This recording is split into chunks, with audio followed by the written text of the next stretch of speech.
And as she was walking off, I heard this voice. And it wasn't the voice of my wife, but the voice said to me, "You big dummy." Well, then again, maybe it was the voice of my wife.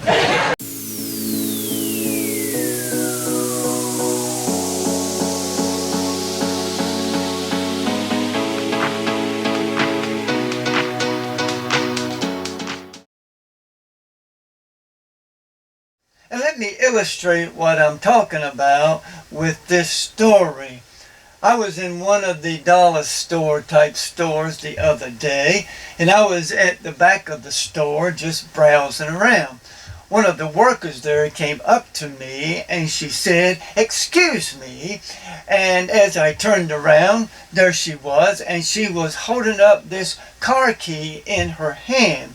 And she said to me, apparently someone, when they walked into the store, dropped this key. It is a Volvo key. Is it yours? And I looked at the key and I said, "No, that's not my key." And with that, she turned and went to another customer, no doubt asking them the very same thing she had just asked me. And as she was walking off, I heard this voice.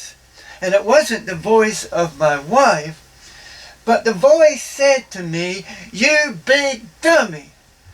Well, then again, maybe it was the voice of my wife. Now, she wasn't even there, but it was a voice from within, and it said, "You big dummy." Here was a total stranger came up to you and offered you a new car, and you just turned it down. You could have had a new car. And I thought about going after this lady and saying, "Oh, I am so sorry. I forgot which car I was driving today. Yes, that is my key." And I could have taken the key, walked out. And as I walked out, I could have reached into my pocket, taken my Dodge Journey key off the key ring, and went back into the store and said to the lady that gave me the Volvo key, "What a coincidence.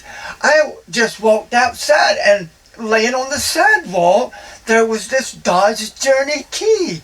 I'll just give it to you and you can ask if it belongs to anybody in here." And went back out and just drove off in my new Volvo. Boy, that would have been a gift from God.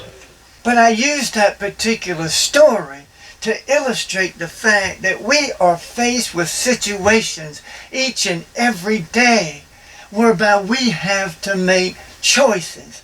Sometimes we make good choices. At other times we make bad choices. And the choices we make at any given moment can make our lives good or can make them bad. We can receive a blessing in the choices we make, or we can receive trouble from the choices we make. So many people are living the good life, so to speak. And I'm not talking about in a financial way, but they're living a life of blessing because they've made the right choices.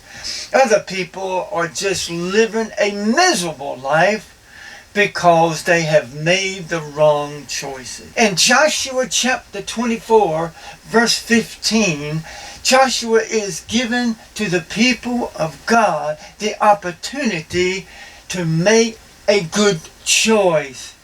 They can make a bad choice, but he wants these people to make a good choice. They had forsaken God and they were worshiping the gods of the land, and their lives were full of misery.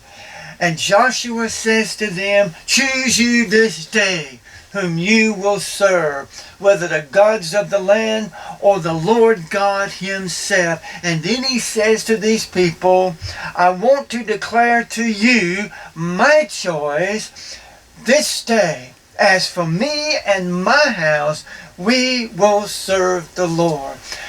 If you make that choice and determine that you're going to put your focus on God and choose Him each and every day, each moment of the day, then your life will be full of blessing.